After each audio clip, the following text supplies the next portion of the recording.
Hoy vamos a hablar sobre educación alimentaria en pacientes con ELA. Y el motivo es que estamos transitando el mes de junio y el martes pasado, 21, se conmemoró la lucha internacional contra el ELA, enfermedad lateral amiotrófica, que es su verdadero nombre.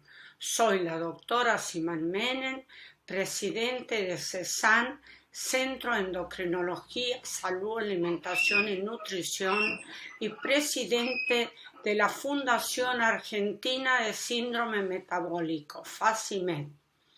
Junto con la Fundación Esteban Bullrich queremos llegar hacia ustedes con nuestros conocimientos en esta enfermedad neurológica que daña las neuronas y que afecta tanto al cerebro como a la médula espinal, produciendo alteraciones para caminar, para escribir, en el habla y en algunos casos en la devolución. Lo que buscamos es que nosotros podamos acercarles cómo alimentarse mejor. Para ello invité a la licenciada Aldana Riccieri y a la licenciada Denise Klioski, con quienes las dejo para que pueda ilustrarles mejor sobre este tema tan importante. Licenciada Aldana, la dejo con ustedes. Gracias, doctora, por presentarme. Yo soy la licenciada en nutrición Aldana Riccieri, parte del equipo de CESAN, y como bien decía la doctora, vamos a hablar hoy acerca de educación alimentaria en pacientes con ELA. Como acá dice, las recomendaciones dietéticas, ¿sí? En un paciente con ELA es muy importante tener en cuenta que hay aspectos de la enfermedad en el cual van a darse, ¿sí? En el cual van a ser severos y van a ser parte de la desnutrición y los problemas deglutorios. En el plan de alimentación de un paciente que tiene ELA, es muy importante una alimentación que sea completa, equilibrada y cardiosaludable. ¿Por qué decimos esto? Porque tiene que ser una alimentación que tenga diferentes características y de las más importantes va a ser que sea variada, ¿sí? Vamos a entender que en un paciente con ELA van a haber muchos nutrientes críticos en el cual hay que tener en cuenta y acerca de las características también en base a el estado nutricional de cada paciente, vamos a tener que modificar la alimentación. Por un lado tenemos la temperatura, en el cual tiene que ser tibia, natural, temperatura ambiente, no pueden ser temperaturas extremas, ¿sí? Justamente para no dañar las mucosas, para que el paciente también pueda comer de una manera mucho más amena, y la consistencia además tiene que ser semisólida, procesada en puré, de fácil masticación, y todo tiene que ver de acuerdo a los niveles de la enfermedad. Muy importante, tiene que tener un alto valor energético, ¿sí? ¿Por qué decimos esto? En un paciente con ELA va a haber una pérdida involuntaria severa del peso y es muy importante cubrir todos los macronutrientes y micronutrientes diarios para justamente obtener la energía y los requerimientos totales necesarios. En cuanto al fraccionamiento, se recomienda un fraccionamiento entre 5 o 6 comidas. Justamente tienen que ser comidas que sean más bien chiquitas, ¿sí? De fácil digestión, que justamente no aumenten la capacidad gástrica, para que cada paciente incluso pueda tener una digestión de fácil digestión acelerada y pueda continuar con su alimentación completa, distribuida en el día en 5 o 6 comidas. Como decía al principio, tiene que ser variada en colores y cantidades. Una vez más, siendo redundante, tiene que tener todos los macronutrientes, todos los micronutrientes, y esto nos lo va a dar la alimentación variada justamente en cantidades y en diferentes grupos alimentarios. En cuanto a la dieta, tiene que ser de alto aporte energético, justamente para equiparar la pérdida de peso, que justamente se va a dar por la tendencia a bajar de peso rápidamente por el avance de la patología que afecta al comer. Aquellos alimentos que van a contener alto aporte energético, encontramos aquellos que son los hidratos de carbono. Los hidratos de carbono son aquellos macronutrientes que encontramos en la alimentación diaria y que en el cual van a ser parte del plato en mayor contenido.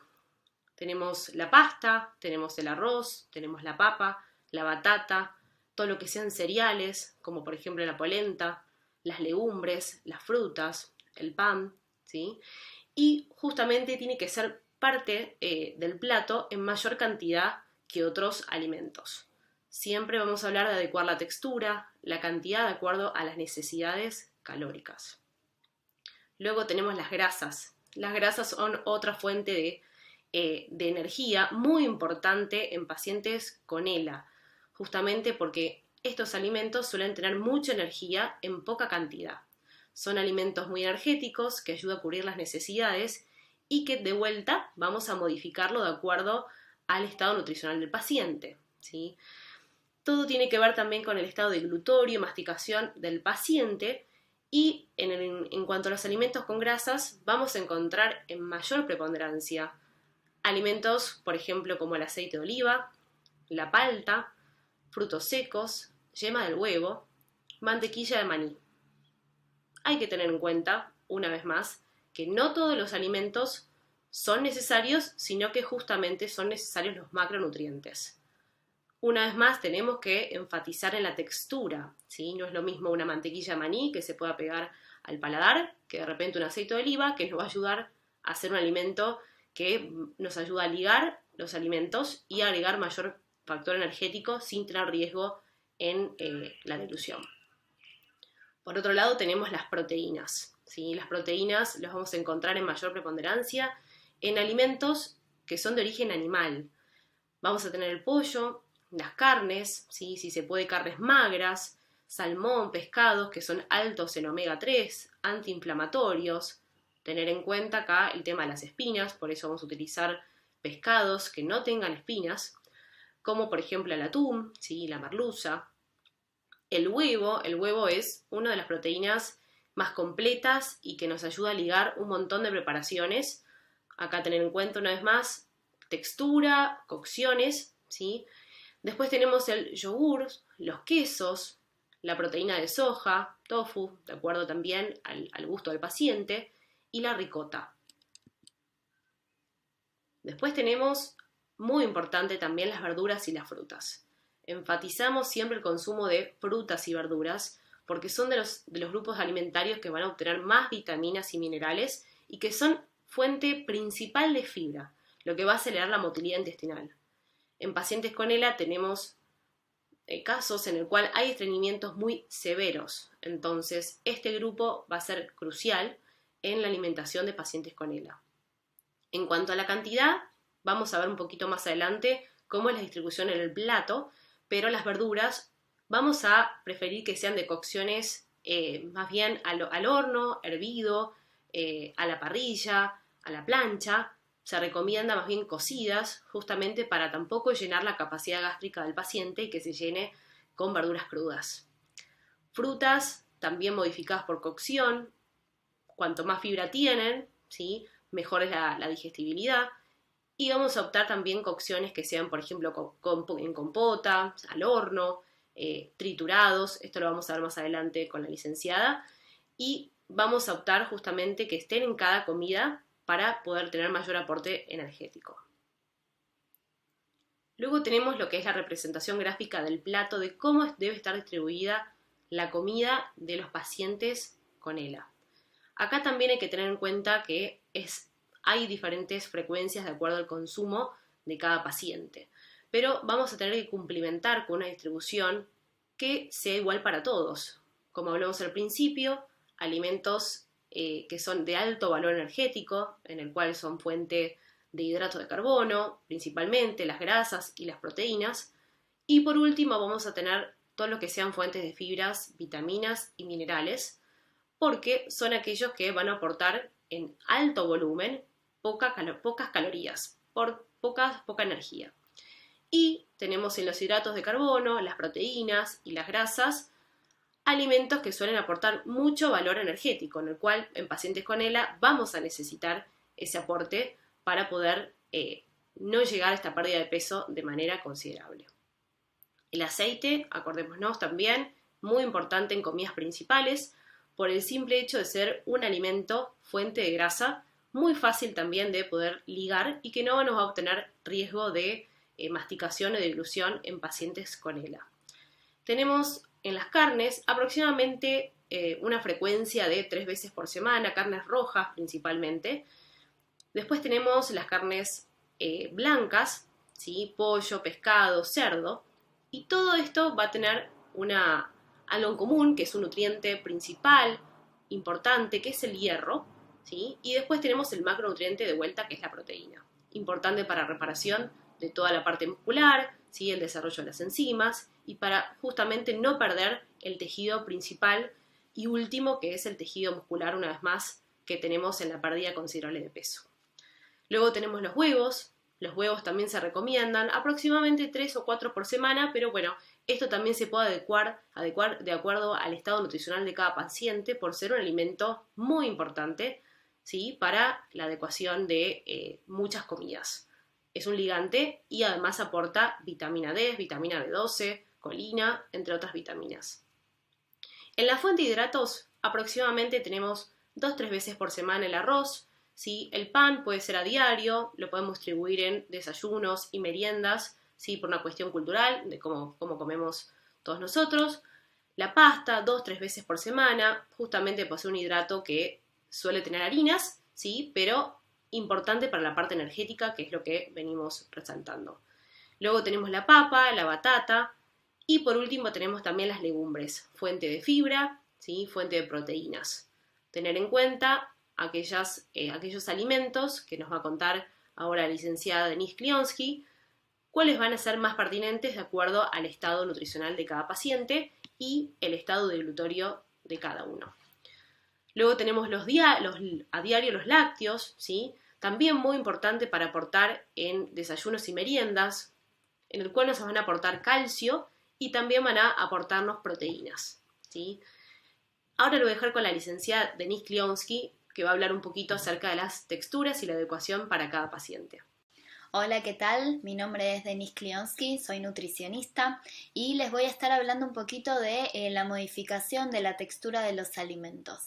En los diferentes grados de la patología va a ser necesario que adaptemos los alimentos para que el paciente no deje de comer y que esto no produzca una pérdida de peso. Entonces va a ser necesario que haya variedad en los alimentos, que haya colores, que haya diferentes texturas para que el paciente no se aburra y no se quede siempre en lo mismo y la alimentación no sea monótona.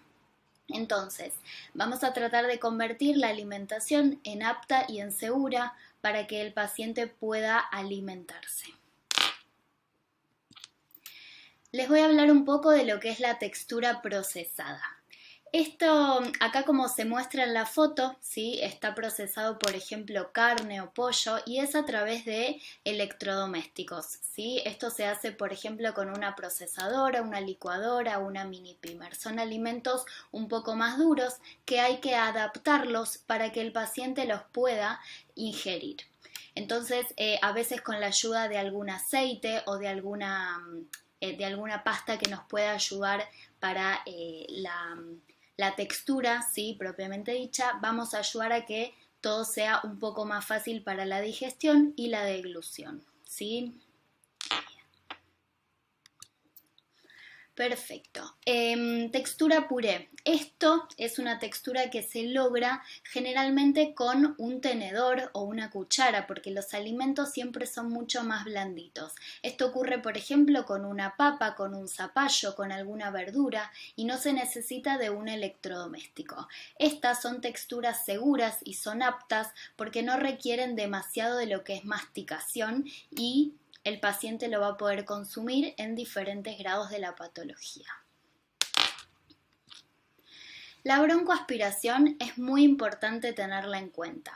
La broncoaspiración es el paso accidental de alimentos sólidos o líquidos a las vías respiratorias y esto se torna muy peligroso. Entonces hay que tener fundamental atención a la hora de alimentar a un paciente. Siempre debe estar acompañado, por supuesto, y se debe tener mucho en cuenta la respiración, por ejemplo, la tos, porque esos son factores negativos, ¿sí? Con esto hay que tener mucho cuidado y la alimentación debe seguir ciertas pautas. Por ejemplo, debemos evitar justamente alimentos que dicen acá. Alimentos con textura mixta, por ejemplo, leche con galletitas, sopa de arroz o pasta, yogures con trocitos o cereales. Alimentos que desprenden líquido, por ejemplo la sandía, la naranja, la mandarina, la pera de agua. Estos son alimentos muy peligrosos que se debe prestar especial atención. Alimentos que pueden fundirse o derretirse como helados o gelatinas. Alimentos que no forman bolo como el arroz, las legumbres enteras, los guisantes. Estos que son enteros y tienen forma determinada son muy peligrosos porque se pueden broncoaspirar. Alimentos que se desmenuzan en la boca, como la carne picada, las galletas, las mil hojas. Alimentos pegajosos o impactantes, como la leche condensada, la miel, bollería, pan de molde, croquetas, puré de patatas, de batata. Y alimentos resbaladizos, que son las legumbres, berberechos y las judías, ¿sí? Todos estos tienen su adaptación, ¿sí? Que siempre vamos a buscar la forma de poder consumirlo para tener todas sus vitaminas, minerales, propiedades, macro y micronutrientes, pero adaptándolos a, digamos, el grado de la que tenga el paciente, ¿sí? Entonces, de alguna manera siempre tratamos de ofrecerlos, pero modificando su textura. Es muy importante tener en cuenta la hidratación, ¿sí? Los líquidos suelen ser peligrosos, entonces así solos no los deberíamos tomar. Por eso es necesario que los espesemos y esto se puede hacer a través de varios factores. Podría ser un espesante comercial que se vende y que ese no tiene sabor ni olor y por lo tanto se puede utilizar para agua y para preparaciones dulces como saladas. Y si no, también para alguna sopa o alguna preparación que ya sea más salada, se puede utilizar almidón de maíz, fécula de papa o de mandioca. Pero es importante saber que hay que tratar de espesar todos los líquidos y depende el grado, va a ser más o menos espeso. Pero sí se pueden ofrecer licuados, jugos, agua, siempre espesados. El paciente no debe dejar de tomar. Bueno, muchísimas gracias por la atención, por habernos escuchado. Toda esta información la diseñamos junto con Aldana Riccieri. Ambas somos nutricionistas, licenciadas en nutrición, así que ante cualquier duda se pueden comunicar y nos ponemos en contacto. Muchísimas gracias. Muchas gracias, licenciadas, por esta brillante exposición sobre educación alimentaria en pacientes con ELA. Me quiero permitir tomarme simplemente unos segundos para agradecer muy especialmente a vos, Esteban Bullrich, por tu generosidad y por tu energía, por tu fuerza. También a todos los pacientes con ELA y a sus familiares, a tu fundación que trabaja incansablemente por tratar de llevar un poco de conocimiento y de luz en esta enfermedad. Desde CESAN y desde FACIMED nos comprometemos a colaborar en todo lo que esté a nuestro alcance. Muchas gracias por el tiempo que nos han dedicado. Esperamos haberles sido útil y que tengan ustedes unas muy buenas noches.